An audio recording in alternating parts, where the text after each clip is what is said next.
বন্ধুরা, আমার হলুদ সুন্দরী টোকোমা, এই টোকোমা গাছটি চারাটি কেনার একটা ইতিহাস আছে। আমি গেছিলাম শরৎচন্দ্রের বাড়ি দেউলটি থেকে, যেখানে পানিত্রা আসে। শরৎচন্দ্র থাকতেন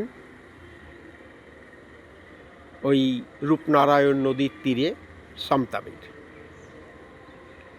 সেখানে ঘুরে ফিরে নদী দেখে, প্রকৃতি দেখে, কফির ক্ষেত দেখে যখন ফিরে আসছি, তখন দেখি ঠিক শরৎবাবুর বাসস্থানের পাঁচিলের বাইরেই একজন লোক অনেকগুলো ফুলের চারা নিয়ে দাঁড়িয়ে আছে। এই গাছটিতে তখন ফুল ফোটেনি। উনি বললেন যে এই রকম ফুল হবে। উনি আমাকে ফুল দেখালেন একটি। তো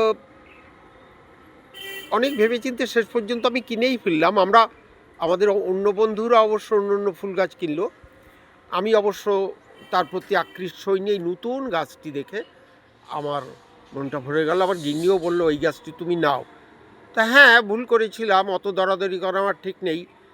শেষ পর্যন্ত দরাদরি করে 100 টাকাতেই কিনলাম গাছটি, ছোট্ট গাছটি।